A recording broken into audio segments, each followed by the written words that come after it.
Hello बच्चों, कैसे हैं आप सब। उम्मीद है आप सब बढ़िया होंगे, शानदार होंगे। तो मैं सचिन कुशवाहा आप लोगों को केमिस्ट्री पढ़ाऊंगा। बेसिकली मैं क्लास 9 से लेकर 12 तक केमिस्ट्री पढ़ाता हूं। तो चलिए आज 9th क्लास का केमिस्ट्री का पहला चैप्टर हमारे आसपास के पदार्थ शुरू करते हैं। ठीक है, तो शुरू करने से पहले पदार्थ है क्या। ठीक है, पदार्थ यानी कि मैटर, पदार्थ के बारे में जानते हैं। ठीक है, तो देखिए बेसिकली पदार्थ होता क्या है। तो ऐसी कोई भी वस्तु जिसका द्रव्यमान हो तथा वह स्थान घेरती हो क्या कहलाती है, पदार्थ कहलाती है। ठीक है, आपके पास ऐसी कोई भी वस्तु हो जो स्थान घेर रही हो तथा उसका कुछ ना कुछ द्रव्यमान हो, उसे हम पदार्थ कहते हैं। जैसे ये मार्कर पेन है सर, ये स्थान घेर रहा है सर, मतलब स्थान घेर रहा है और इसका कुछ ना कुछ मास है, द्रव्यमान है, तो इसे हम पदार्थ कह सकते हैं। इसी प्रकार आपके पास बुक है, रफ है, पानी बोतल है, कुर्सी है, ठीक है, टेबल है, ये सब क्या है, पदार्थ है। तो सीधा सा मतलब ये है कि पदार्थ है क्या, तो ऐसी कोई भी वस्तु जिसका द्रव्यमान हो तथा वह स्थान घेरती हो उसे हम क्या कहते हैं, पदार्थ कहते हैं। ठीक है, तो चलिए पदार्थ की डिफिनेशन लिख लेते हैं। पदार्थ क्या है भाई, तो पदार्थ ऐसी कोई भी वस्तु जिसका द्रव्यमान हो तथा वह स्थान घेरती हो, स्थान घेरती हो, उसे पदार्थ कहते हैं।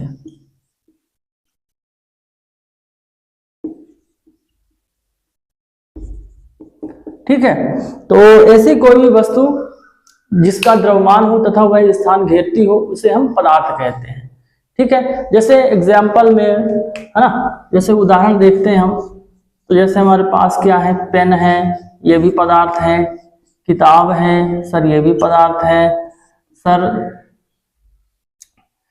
चौक है, ये भी पदार्थ है ना, आदि। ये सभी जितने भी एग्जाम्पल दिया गया है, पेन का, किताब का, चौक का, सर इनका कुछ ना कुछ द्रव्यमान होता है तथा ये कुछ ना कुछ स्थान घेरते हैं।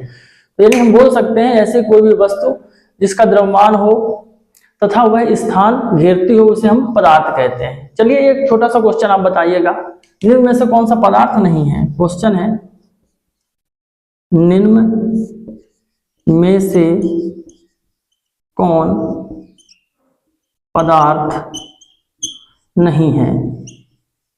ठीक है, हमारे पास है पहला कुर्सी, दूसरा पेन, तीसरा गंध, चौथा किताब। बताइए कौन पदार्थ नहीं है। तो सर कुर्सी है, ये स्थान घेरती है सर, इसका कुछ ना कुछ द्रव्यमान है तो ये पदार्थ होगी। पेन ये भी स्थान घेर रही है और इसका कुछ ना कुछ द्रव्यमान है, ये भी पदार्थ होगी। गंध, सर गंध का कोई स्थान नहीं घेरती सर और इसका कुछ ना कुछ द्रव्यमान भी नहीं होता, ये पदार्थ नहीं है। तो हम बोल सकते हैं कि गंध पदार्थ नहीं है। जबकि किताब की अगर बात करें तो सर किताब के स्थान घेरती है और इसका कुछ ना कुछ द्रव्यमान होता है। ठीक है, तो हम समझ चुके हैं कि पदार्थ क्या है। ठीक है, ऐसी कोई वस्तु जिसका द्रव्यमान हो तथा वह स्थान घेरती हो उसे हम पदार्थ कहते हैं। ठीक है, और इसके अलावा जो भी वस्तुएं हैं वो पदार्थ नहीं है, यानी कि जो स्थान ना घेरता हो तथा जिसका कोई द्रव्यमान ना हो वो पदार्थ नहीं है ना। जैसे गंध, सोचना हो गया, आपके विचार हो गए, ठीक है, प्रेम हो गया, ये सब पदार्थ नहीं है। क्यों नहीं है, क्योंकि ये स्थान नहीं घेर रहे हैं और इनका कुछ ना कुछ द्रव्यमान भी नहीं है। चलिए अब इसके बाद हम पदार्थ का वर्गीकरण देखते हैं, पदार्थ को किस प्रकार वर्गीकृत किया गया है।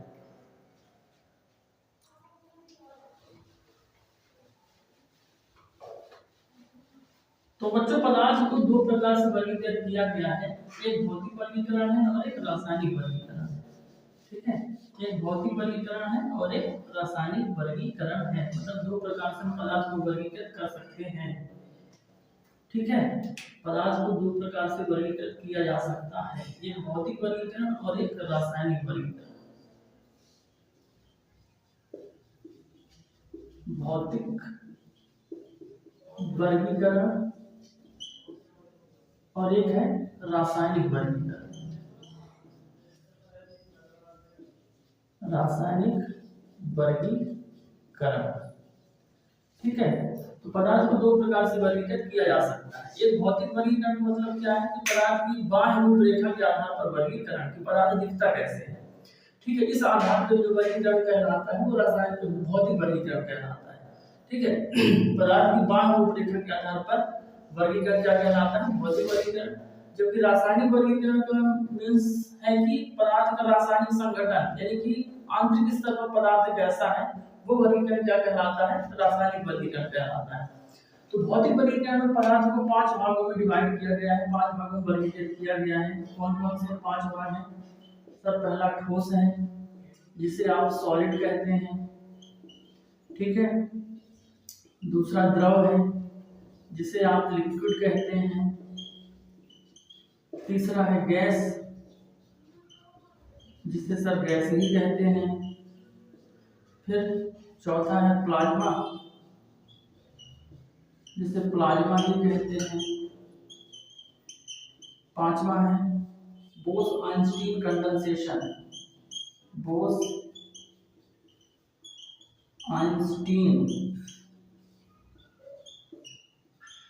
कंडेंसेशन, ठीक है। शॉर्ट फॉर्म में इसको कह देते हैं बोस-आइंस्टीन कंडेंसेशन, BEC कह देते हैं, ठीक है। तो ये है पदार्थ का भौतिक वर्गीकरण। बेसिकली हम 3 ही पढ़ते हैं पदार्थ के भौतिक वर्गीकरण में, ठोस, द्रव और गैस, क्योंकि ये हमारे आसपास उपलब्ध हैं ये अवस्थाएं। जबकि प्लाज्मा और बोस-आइंस्टीन कंडेंसेशन, जो प्लाज्मा है इस अवस्था की खोज की थी विलियम क्रूक्स ने। इसलिए की थी विलियम क्रूक्स ने इसकी खोज की थी। विलियम क्रूक्स ने इसकी खोज की थी। और ये अत्यधिक गर्म स्थानों पर पाई जाती है, मतलब अत्यधिक ताप पर पाई जाती है। जैसे सूर्य हो गया या अन्य तारे हो गए, वहां पर यह अवस्था पाई जाती है, प्लाज्मा अवस्था। तो इसकी खोज किसने की थी? विलियम क्रूक्स ने की थी। जबकि बोस-आइंस्टीन कंडेंसेशन की बात करें तो अत्यधिक कम ताप यानी कि लगभग -273 डिग्री सेल्सियस पे पाई जाती है। कौन? Bose-Einstein condensation. तो ये अत्यधिक कम ताप पर पाई जाती है, ठीक है। और बेसिकली ठोस, द्रव, गैस ये हमारे आसपास उपलब्ध होती है और इन्हीं का हम अध्ययन करते हैं, ठीक है। ये 3 अवस्थाएं, ठोस, द्रव और गैस का। जबकि रासायनिक वर्गीकरण, अच्छा थोड़ा सा इनके बारे में भी जान लें, ठोस क्या है सर, द्रव क्या है, गैस क्या है, ठीक है। चलिए थोड़ा सा ब्रीफली इंट्रोडक्शन इनका दे देते हैं, ठोस, द्रव और गैस का।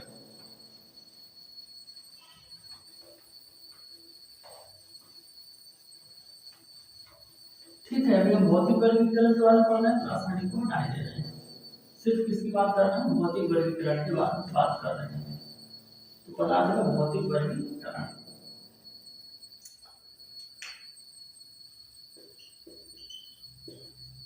पदार्थ का भौतिक वर्गीकरण,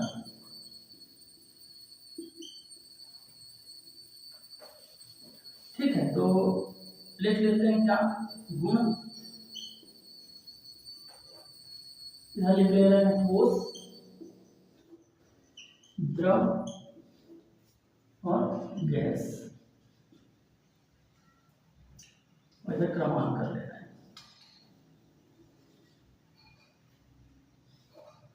सबसे पहली चीज है संरचना। संरचना देख रहे हैं तो ठोस में आप देखेंगे ये ठोस हो गया, ये द्रव हो गया और ये गैस हो गया। तो हम संरचना में देख रहे हैं कि जो ठोस के अणु हैं, पार्टिकल्स हैं, वो बहुत पास में होते हैं, है ना। ऐसे हम बोल सकते हैं कि ये ठोस के जो पार्टिकल्स हैं वो बहुत पास में होते हैं। ऐसे ठोस के पार्टिकल्स बहुत पास में होते हैं।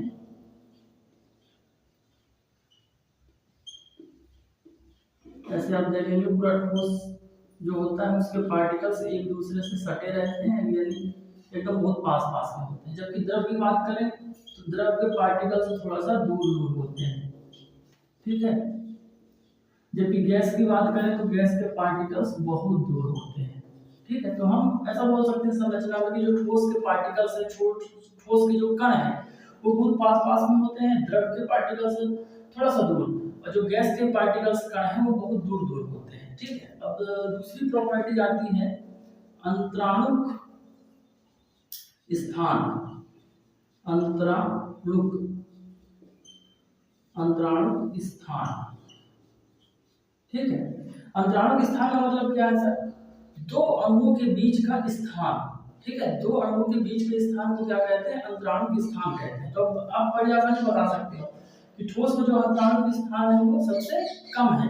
क्यों? क्योंकि देखो इसमें दो अणु जो है उनके बीच का जो स्थान है वो बहुत कम है, तो इसमें आप बोल सकते हो सबसे कम। ठोस में क्या बोल सकते हो आप? सबसे कम। अंतराणुक स्थान ठोस में सबसे कम होता है, और गैस में सबसे ज्यादा, सबसे ज्यादा, है। अंतराणुक स्थान यानी कि दो अणुओं के बीच का स्थान ठोस में सबसे कम है और गैस में सबसे ज्यादा। द्रव में क्या होगा सर? हम बोल सकते हैं ठोस से ज्यादा और गैस से कम। जो अंतराणुक स्थान है द्रव के लिए क्या बोल सकते हो आप? ठोस से ज्यादा और गैस से कम। तो ये हो गया अंतराणुक स्थान की बात हो गई है ना। अंतराणुक स्थान क्या है? बेसिकली दो कणों या दो अणुओं के बीच के स्थान को क्या कहते हैं? अंतराणुक स्थान कहते हैं, ठीक है। तो हम देख रहे हैं ठोस में अंतराणुक स्थान आप देख सकते हो कि दो अणुओं के बीच का स्थान ठोस में सबसे कम है, और गैस में हम देख रहे हैं दो अणुओं के बीच का स्थान सबसे ज्यादा है। जबकि द्रव की अगर बात करोगे तो ठोस से तो ज्यादा है अंतराणुक स्थान, लेकिन गैस से कम है ना। ठीक है, ये अंतराणुक स्थान हो गया। अब तीसरी चीज हम बोल सकते हैं अंतराणुक आकर्षण बल। ये इसको अंतराकर्षण बल भी बोल सकते हैं। क्या बोल सकते हैं? अंतराकर्षण बल। तो अंतराकर्षण बल बताओ, अंतराकर्षण बल का मतलब क्या है? दो अणुओं के बीच आकर्षण बल। तो सबसे ज्यादा किसमें है भाई? जब अणुओं के बीच आकर्षण बल है तभी तो ये पास पास में है। तो ये हम बोल सकते हैं कि सबसे ज्यादा किसमें होगा? ठोस में होगा। अंतराकर्षण बल सबसे ज्यादा किसमें है? ठोस में। इसमें बोल सकते हो आप सबसे ज्यादा, सबसे ज्यादा किसमें है? ठोस में है। और सबसे कम किसमें है? गैस में है। सबसे कम किसमें है? गैस में है, ठीक है। सबसे कम किसमें है? गैस में है। और क्या बोल सकते हो आप? द्रव के बारे में आप क्या बता सकते हो? द्रव के बारे में हम बता सकते हैं कि क्या बता सकते हो आप? ठोस से कम और गैस से ज्यादा। इसके बारे में आप क्या बता सकते हो? ठोस से कम और द्रव से, ठोस से कम और गैस से ज्यादा, ठीक है। यानी कि दो चीजें हम समझ चुके हैं। अंतराणुक स्थान, अंतराणुक स्थान का मतलब होता है दो अणुओं के बीच का स्थान। अंतराणुक स्थान जो सबसे कम किसमें होता है? ठोस में। आप देख सकते हो ठोस में दो अणुओं के बीच का स्थान सबसे कम है, और गैस में आप देख सकते हो दो अणुओं के बीच का स्थान सबसे ज्यादा है। जबकि द्रव की अगर बात करते हैं तो मॉडरेट है, यानी कि हम बोल सकते हैं कि ठोस से ज्यादा और गैस से कम होता है अंतराणुक स्थान। तीसरी चीज अंतराकर्षण बल। अंतराकर्षण बल का मतलब क्या है? दो अणुओं के बीच का आकर्षण बल। इसको हम देख सकते हैं कि दो अणुओं के बीच का आकर्षण बल सबसे ज्यादा किसमें? ठोस में। तभी तो ये पास पास है ना। तो अंतराकर्षण बल सबसे ज्यादा किसमें है? ठोस में। और सबसे कम किसमें है? गैस में है, ठीक है। और जो द्रव है उसमें मॉडरेट है। मॉडरेट इन द मींस कि ठोस से तो कम होगा अंतराकर्षण बल, ठोस से कम होगा, लेकिन गैस से ज्यादा होगा, ठीक है।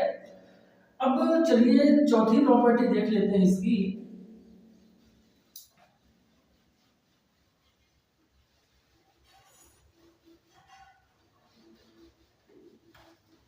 चौथी प्रॉपर्टी देख लेते हैं। चौथी प्रॉपर्टी क्या है? आकार। चौथी प्रॉपर्टी है हमारे पास आकार। देखिए, ठोस का आकार निश्चित होता है। क्यों निश्चित होता है? क्योंकि इसके कण कैसे होते हैं? पास पास में होते हैं। तो ठोसों का आकार क्या होता है? निश्चित हो सकता है। निश्चित हो सकता है नहीं, निश्चित होता है। ठोस का आकार क्या होता है? निश्चित होता है। जबकि द्रव की बात करें तो द्रव का आकार निश्चित नहीं होता है। ये डिपेंड करता है पात्र के आकार पे। जिस पात्र पे अगर हम द्रव को रख दें तो उसी आकार का ये हो जाता है। ठीक है, तो आकार कैसा होता है? अनिश्चित। और यदि गैस की बात करें, ये भी कैसा होता है? अनिश्चित होता है। ठीक है, आयतन की अगर बात करें, आयतन की अगर बात करते हैं तो ठोस का आयतन क्या होता है? निश्चित होता है। निश्चित होता है। द्रव की बात करें आयतन, इसका भी आयतन क्या होता है? निश्चित होता है। ठीक है, अगर आयतन की बात करें तो ठोस का आयतन क्या होता है? निश्चित होता है। द्रव का आयतन क्या होता है? निश्चित होता है। और गैस की अगर बात करें तो इसके आकार व आयतन दोनों ही कैसे होते हैं? अनिश्चित होते हैं, है ना। तो आकार और आयतन दोनों ही क्या होते हैं? द्रव के सॉरी गैस के अनिश्चित होते हैं। ठीक है, तो बेसिकली ये था पदार्थ का भौतिक वर्गीकरण, जिसमें ठोस, द्रव और गैस के बारे में हमने जाना। ठीक है, तो बड़े आसानी तरीके से आप जान सकते हो। तीन चार चीजें हमने जानी ठोस, द्रव और गैस के बारे में। सबसे पहला अंतराकर्षण, अंतराण स्थान, इन दो अणुओं के बीच का स्थान। ठीक है, फिर दूसरा हमने जाना अंतराकर्षण बल, फिर आकार और आयतन। तो ऐसे करके हम ठोस, द्रव और गैस के बारे में जाना। ये पदार्थ का भौतिक वर्गीकरण। अब हम पदार्थ का रासायनिक वर्गीकरण।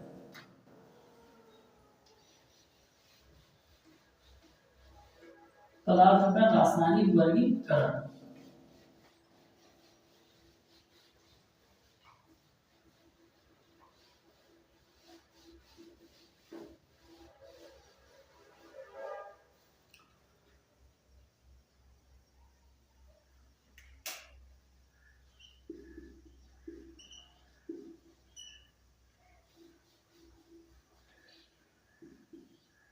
पदार्थ का रासायनिक वर्गीकरण।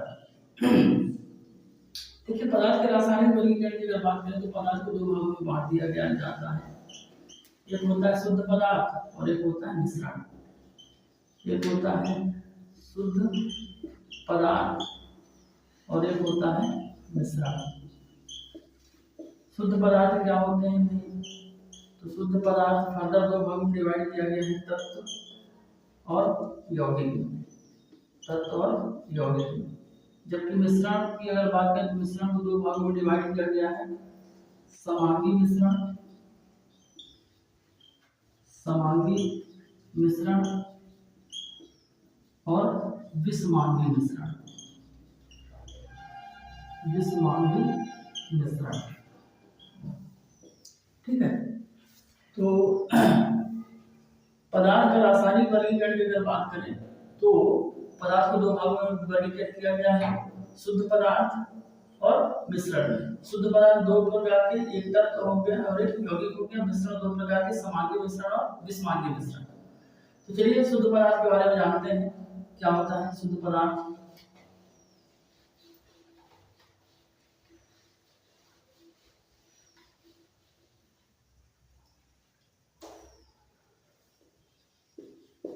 शुद्ध पदार्थ, और इसमें है पहला तत्व। तत्व क्या होता है? तो एक ही प्रकार के कणों परमाणु से मिलकर बना पदार्थ क्या कहलाता है? तत्व कहलाता है। ठीक है, तत्व क्या है? जैसे सोना, मान लीजिए हमारे पास गोल्ड, तो गोल्ड जो होगा वो सोने के पार्टिकल से ही मिलकर बना हुआ होगा। यानी कि सोने के पार्टिकल्स, छोटे छोटे पार्टिकल्स मिलकर क्या बनाते हैं? गोल्ड बनाते हैं, सोना बनाते हैं। तो हम बोल सकते हैं कि जो तत्व है वो एक ही प्रकार के कणों परमाणु से मिलकर बना होता है। ठीक है, हम बोल सकते हैं एक ही प्रकार के कण परमाणु से मिलकर बना पदार्थ तत्व कहलाता है। ठीक है, जो तत्व होता है वो एक ही प्रकार के कणों परमाणु से मिलकर बना पदार्थ क्या कहलाता है? तत्व कहलाता है। ठीक, जैसे उदाहरण बहुत सारे हैं हमारे पास तत्व के। ठीक है, जैसे उदाहरण हमारे पास क्या है? सोडियम है हमारे पास, ठीक है, ऑक्सीजन है, हाइड्रोजन है, पोटेशियम है, एटसेट्रा। बहुत सारे एग्जांपल हैं हमारे पास तत्व के। ठीक है, फिर तत्व को फर्दर 3 भागों में डिवाइड कर दिया गया है, धातु, अधातु और उपधातु में। ठीक है, तत्व को 3 भागों में डिवाइड कर दिया गया है, तत्व को डिवाइड कर दिया गया है 3 भागों में, धातु, अधातु और उपधातु। धातु क्या होते हैं? मतलब वो तत्व होते हैं धातु जो इलेक्ट्रॉन को त्याग कर धन आयन बनाते हैं, इसे हम धातु कहते हैं। अधातु क्या होते हैं? वे तत्व होते हैं जो इलेक्ट्रॉन को ग्रहण करके ऋण आयन बनाते हैं। जबकि उपधातु मतलब ऐसे तत्व होते हैं जो धातु और अधातु दोनों के गुण प्रदर्शित करते हैं, उसे हम उपधातु कहते हैं। ठीक है, उपधातु में जैसे हमारे पास है बोरान है, सिलिकॉन है, ठीक है, जर्मेनियम है। ठीक है, तो ये किसके उदाहरण है? उपधातु के। अब इसके बाद तत्व को तो हम जान गए, अब हम जानेंगे किसके बारे में? यौगिक के बारे में। यौगिक क्या है? ठीक है, यौगिक के बारे में जानते हैं।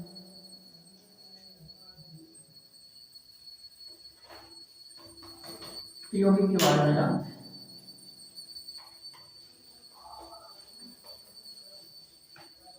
यौगिक क्या है?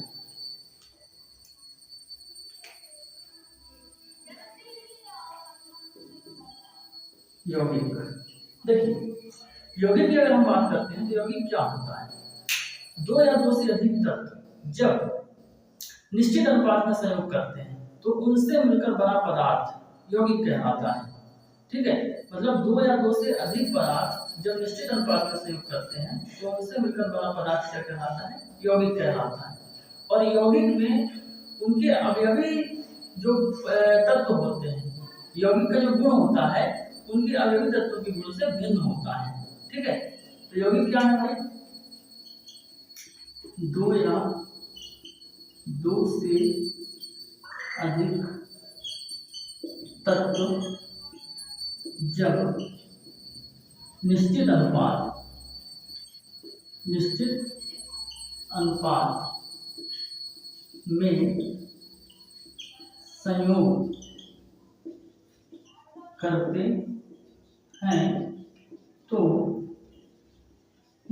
तो उनसे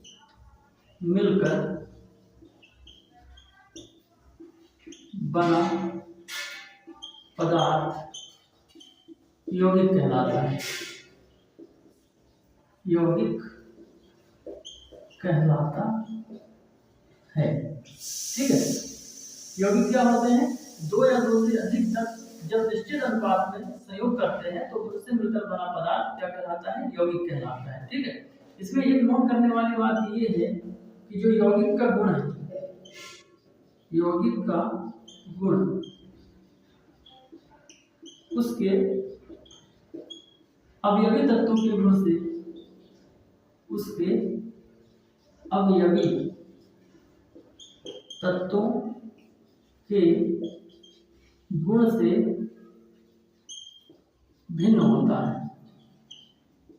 भिन्न होता है ना। जैसे हमारे पास एक यौगिक है जल, H2O, है ना, जल है। तो अगर हम जल की बात करते हैं तो जल किनसे मिलकर बना है? हाइड्रोजन और ऑक्सीजन से। हाइड्रोजन खुद जलती है और ऑक्सीजन उसकी जलने में सहायता करती है।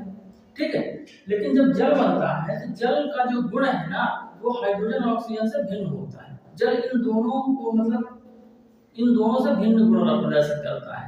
जल का गुण होता है कि आग को बुझा देता है, जबकि हाइड्रोजन खुद जलती है और ऑक्सीजन उसकी जलने में सहायता करती है। तो इस तरीके से हम बोल सकते हैं कि जो यौगिक का गुण है वो उसके अवयवी तत्वों से भिन्न होता है ना। तो यौगिक उदाहरण जल हो गया, फिर हमारे पास नमक है, NaCl है, सुक्रोज है, ठीक है, आदि। इस तरीके से बहुत सारे यौगिक के एग्जाम्पल हो सकते हैं। ठीक है, तो हमने यौगिक के बारे में जान लिया। अब हम जानते हैं मिश्रण के बारे में।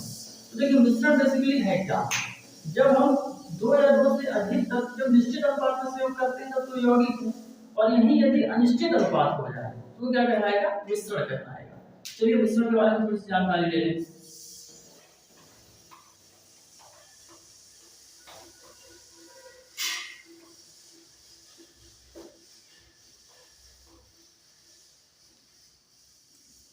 मिश्रण,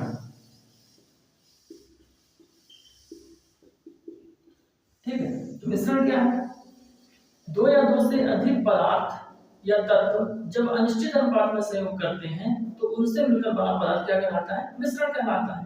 मतलब इसमें मिश्रण में कोई फिक्स रेशियो नहीं होता है, ठीक है। तो जब दो या दो से अधिक पदार्थ या शुद्ध पदार्थ अनिश्चित अनुपात में, कैसे, अनिश्चित अनुपात में संयोग करते हैं तो उनसे मिलकर बना पदार्थ मिश्रण कहलाता है।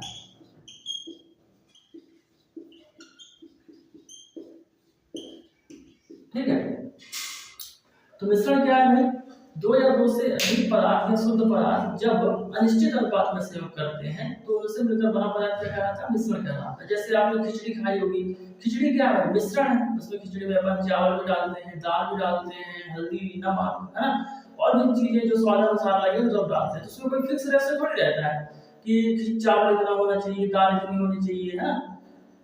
तो ये क्या है, मिश्रण। मिश्रण में किसी भी चीज का फिक्स रेशियो नहीं होता है। जैसे आप शरबत बनाते हो तो शरबत भी क्या है, ये मिश्रण है। शरबत में चीनी, भाई एक गिलास पानी लिया हमने, कोई 2 चम्मच चीनी पसंद करता है पीना, कोई 1 चम्मच। तो कहने का मतलब है फिक्स रेशियो नहीं है, ठीक है। और मिश्रण हमारे कितने प्रकार का होता है, 2 प्रकार का होता है, एक समांगी मिश्रण है और एक विषमांगी मिश्रण है, ठीक है। मिश्रण कितने प्रकार का, 2 प्रकार का, एक समांगी मिश्रण है और एक विषमांगी मिश्रण है। मिश्रण कितने प्रकार का, 2 प्रकार का। मिश्रण कितने प्रकार का, 2 प्रकार का होता है, एक होता है समांगी और एक होता है विषमांगी। समांगी मिश्रण और एक होता है विषमांगी मिश्रण। विषमांगी मिश्रण,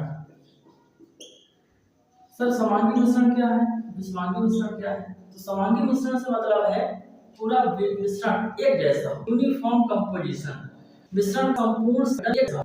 तो समांगी मिश्रण में मिश्रण का संपूर्ण संघटन, मिश्रण का संपूर्ण संघटन एक जैसा, ठीक है। अगर मिश्रण संपूर्ण संघटन एक जैसा है तो उसे हम समांगी मिश्रण कहेंगे। जैसे,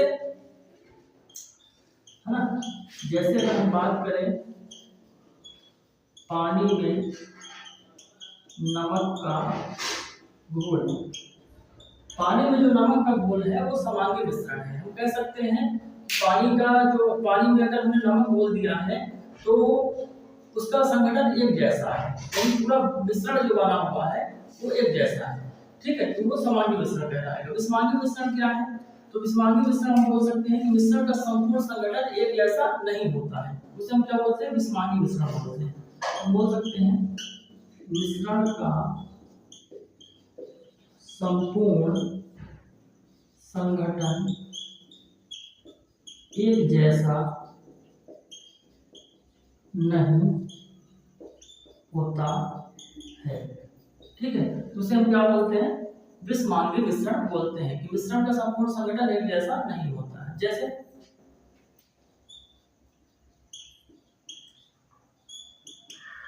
पानी में मिट्टी का घोल, अब पानी में मिट्टी का जो घोल है वो एक विषमांगी मिश्रण है, क्योंकि आप थोड़ी देर बाद देखोगे तो उसमें दो लेयर बन जाती है, एक लेयर नीचे मिट्टी बैठी जाएगी, ऊपर पानी होगा। तो इस तरीके से हम मिश्रण को क्या बोल सकते हैं, बिस्मानी मिश्रण बोल सकते हैं। तो बच्चों आज हमने 9th केमिस्ट्री का एक पहला चैप्टर हमारे आसपास के पदार्थ का डिस्कस किया है। उम्मीद है आपको अच्छा लगा होगा। ठीक है, और चलिए तब तक के लिए थैंक यू।